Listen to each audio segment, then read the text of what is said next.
Baissons d'un ton. Non, je fais ce que je veux, mon ami. Non, on ne traite pas. Non, mais vous commencez à me casser les pieds, à me couper la parole sans arrêt. Lors de son audition devant la commission d'enquête ce jeudi 14 mars 2024 à l'Assemblée nationale, Cyril Hanouna a été la cible d'une attaque sur son salaire. Quant au montant des amendes, je peux aussi suggérer respectueusement que vous pensiez à réduire éventuellement votre salaire. Le rapporteur Aurélien Saint-Toul a été immédiatement recadré par le président Quentin Bataillon après avoir dit à Hanouna de baisser son salaire. Déjà, je suis heureux de savoir que, monsieur le rapporteur, vous connaissez mon salaire, parce que même moi, je ne le connais pas. Vous avez dû regarder Complément d'enquête, vous savez pas. Vous savez, il ne faut pas écouter tout ce que dit Complément d'enquête, parce que si Complément d'enquête est vrai, je suis très très riche. Une enquête a été ouverte après un signalement de la Ligue internationale contre le racisme et l'antisémitisme, dénonçant des publications à caractère raciste au préjudice d'Aya Nakamura. Vous pouvez être raciste mais pas sourd, c'est ça qui vous fait mal. Je deviens un sujet d'état numéro 1 en débat, mais je vous dois quoi en vrai ? Que dalle. Réceptionnée le 13 mars, a confirmé vendredi 15 mars le parquet de Paris. La star franco-malienne est la cible d'attaque de l'extrême droite depuis plusieurs jours. Aya Nakamura, eh bien, d'abord ne chante pas en français. C'est une espèce de sabir afro-racaille. Ah oui, elle a inventé un langage. Voilà. Sabir afro-racaille. Consultez notre dernière vidéo sur la nouvelle chaîne Okamina News et comment la droite s'attaque à la chanteuse Aya Nakamura. Emmanuel Macron évoquait son désir de voir la chanteuse chanter lors de l'ouverture des Jeux Olympiques de Paris. Oh, dja, dja. Y a pas moyen, dja, dja. Cyril Hanouna a donc invité Verlaine Jenny pour en parler. Mais les gars, je m'en tape total d'Aya Nakamura. Les gars, Nakamura va pas changer ma vie. Mais cet homme serait, selon Mediapart, un militant Rassemblement National. Même Gilles Verdez le traite de raciste. Je trouve regrettable ce que vous faites, Verlaine, parce que avec votre couleur de peau, en fait, vous cassez complètement la lutte contre le racisme. Et ça, je trouve ça, laissez-moi finir. Quelle catastrophe de dire ça. C'est un mauvais noir. C'est ça, le racisme. Non, mais ça c'est catastrophique même pas de dire finir, ça. alors. Mais parce que vous allez trop vite sur les conneries. La cérémonie de scellement de l'IVG dans la Constitution, le 8 mars place Vendôme, restera dans l'histoire. Le Congrès a adopté le projet de loi constitutionnelle relatif à la liberté de recourir à l'interruption volontaire de grossesse. Mais la petite histoire du vent qu'a pris Emmanuel Macron quand il a tenté de faire la bise à Catherine Ringer restera probablement aussi dans les annales. La chanteuse a ignoré le président de la République. C'est simplement la bise qui était mal placée. Non, mais c'est aussi une expression de copinage qui n'était pas juste. C'était pas le moment de montrer, parce que finalement aussi, à ce moment-là, c'était pour lui, je sais pas moi, pour sa com, bien, je suis pote avec les artistes. Quelques 5000 sympathisants de Reconquête étaient réunis au Palais des Sports de Paris ce dimanche 10 mars. Pour le lancement de la campagne européenne de Marion Maréchal, soutenue par le président du parti Éric Zemmour. Avec un mot d'ordre, défendre la civilisation face aux technocrates islamistes et autres woke. La routine, quoi. Les futurs bébés n'ont pas de culture, ils ne savent encore rien, mais ils détectent la beauté, ils aiment cette beauté, ils la plébiscitent, ils ne votent pas pour le rap, ni pour la lambada, ni pour Aya Nakamura, ils votent Mozart. David Guiraud, député LFI NUP du Nord, a interrogé Cyril Hanouna sur ses relations avec Vincent Bolloré. Il faut vous demander pourquoi Cyril Hanouna fait plus de 2 millions tous les soirs. Président du groupe Canal+. Vous avez une obligation avec l'ARCOM en termes de pluralité et d'indépendance. Les intérêts de M. Bolloré sont-ils supérieurs à ceux de la loi ? A-t-il questionné ? Par exemple, quand vous donnez la parole à Jules Torres de CNews JDD le 21 décembre, Geoffrey Lejeune le 19 décembre, Sarah Salman le 8 décembre, Stanislas Rigaud de Reconquête. On a tout de même l'impression qu'il y a une forme de monogamie dans vos invités. Il s'est attiré les foudres de l'ex-ministre. Sur LCI, Darius Rochebin est revenu avec ses deux débatteurs, Luc Ferry et Daniel Cohn-Bendit. Trop bête. Non, je fais ce que je veux, mon ami. J'ai le droit de me mettre en colère si je veux me mettre en colère. S'il vous plaît.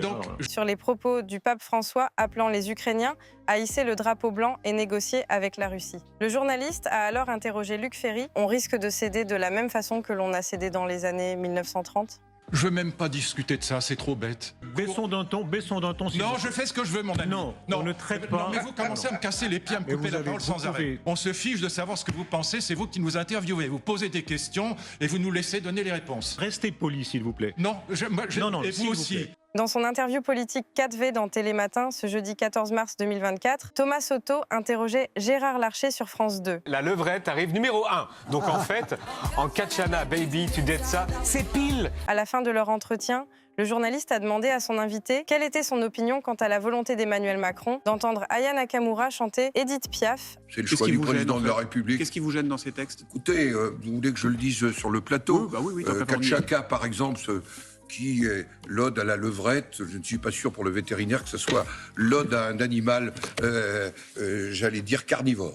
L'affaire Gérard Miller continue de susciter de vives réactions. Le 31 janvier, le magazine Elle a publié une enquête consacrée au célèbre psychanalyste. Ce dernier est accusé d'agression sexuelle et d'un viol par plusieurs femmes. Laurent Gérard a été invité à commenter l'affaire Gérard Miller avec une archive de lui datant de 2006. On n'a pas trouvé plus vulgaire, plus dégueulasse et plus taré, à part bien sûr Gérard Miller. Je vais monter un cabinet de voyance. Hein. Non, c'est pas. J'ai jamais porté ce personnage dans mon cœur et puis voilà, je le sentais pas. Après de longs mois de réflexion et plusieurs reports, Emmanuel Macron a dévoilé dimanche, dans une interview accordée à La Croix et Libération, son modèle français de la fin de vie, une aide à mourir qui doit permettre à certains patients de recevoir une substance létale. Oui, moi ce qui me frappe là-dedans, c'est que, et en dépit de ce qu'affirme le président, mais qui n'est pas crédible, je trouve, on a l'impression que dans la Startup Nation, les personnes non productives n'ont plus droit de citer. À moins de 3 mois des élections européennes, Raphaël Glucksmann charge le Rassemblement national. Je vous assure, ça va être un flot d'insultes. Invité du quotidien, la tête de liste du Parti socialiste a attaqué son concurrent du RN, Jordan Bardella, lui reprochant sa proximité avec le régime de Vladimir Poutine, a pointé le leader du parti Place Publique. Ils se prétendent patriotes, mais moi ce que je vois, c'est qu'ils ont la France dans la bouche quand ils font des meetings, mais qu'en réalité dans leur vote, il y a du Poutine. Que quand on vote au Parlement européen une résolution pour condamner les milices Wagner qui prennent pour cible nos soldats français en Afrique, eh bien ils votent contre. Vladimir Poutine a indiqué que la Russie n'aurait pas de limite envers les pays qui n'en auraient pas eux non plus. Si la Russie venait à gagner, nous n'aurons plus de sécurité en Europe. Visant sans les nommer la France et Emmanuel Macron. Le président russe a également vanté son arsenal nucléaire et a indiqué être prêt à faire usage de celui-ci. Nous sommes prêts à utiliser des armes, n'importe quelle arme, y compris les armes nucléaires que vous avez mentionnées. S'il s'agit de l'existence de l'État russe ou d'une atteinte à notre souveraineté et à notre indépendance. L'avortement est quelque chose de terrible où deux libertés se heurtent. La liberté des gens à disposer d'eux-mêmes et la liberté des enfants à vivre, a déclaré l'homme d'affaires Vincent Bolloré, qui contrôle Vivendi, maison mère du groupe Canal+, auquel appartiennent notamment C8 et CNews, mercredi 13 mars. La femme avec qui j'étais a appris qu'elle était enceinte alors qu'elle prenait des médicaments et j'avais déjà 4 enfants, j'étais faible, j'ai pas fait attention, j'ai laissé faire. Je peux vous dire qu'il n'y a pas un jour où je ne pense pas à cette vie que j'ai contribué à supprimer. Je n'inspire la terreur à personne que je connais, a assuré Vincent Bolloré. C'est vrai, et je le confirme, en plus c'est vrai. Après qu'un député a accusé l'homme d'affaires d'être un tyran avec ses collaborateurs, évoquant une centaine de départs contraints après son arrivée en 2014-2015 et niant avoir lancé des procédures bâillons en justice pour faire taire des journalistes. J'inspire la terreur à des gens qui ne m'ont jamais vu et qui écoutent ce qui est raconté dans un certain nombre de petites lettres et qui disent c'est un type épouvantable, il fait des choses horribles, etc. C'est ça cette histoire de terreur, c'est une histoire de réputation. Mais non, je suis plutôt très gentil, plutôt rigolard, plutôt affable. Une victoire de la Russie serait un cataclysme pour les Français. Le Premier ministre Gabriel Attal est venu défendre mardi la stratégie d'aide à l'Ukraine devant les députés, qui devraient largement la soutenir malgré des divisions à gauche et l'abstention du Rassemblement national. Je le dis au plus profond de mon cœur, qui résonne et qui bat pour la valeur de liberté des peuples. Je le dis du plus profond de mes tripes qui se nouent autour de l'intérêt des Français. Slava Ukraini! Marion Maréchal, tête de liste de Reconquête pour les élections européennes, veut interdire les publicités pour la nourriture halal. refusant que le ramadan soit mis au même niveau que les fêtes de Noël ou de Pâques. Je pense qu'il faut pouvoir se poser la question de l'interdiction de cette pression permanente des publicités du ramadan dans l'espace public. Je pense qu'on ne doit pas s'arrêter là. Il faut regarder toutes les manifestations aujourd'hui de la charia islamique. On en parle régulièrement dans l'école avec l'explosion. On ne peut pas dire que c'est de la charia de faire une pub chez Franprix pour la viande halal. Mais si, bien sûr que si, c'est la charia alimentaire.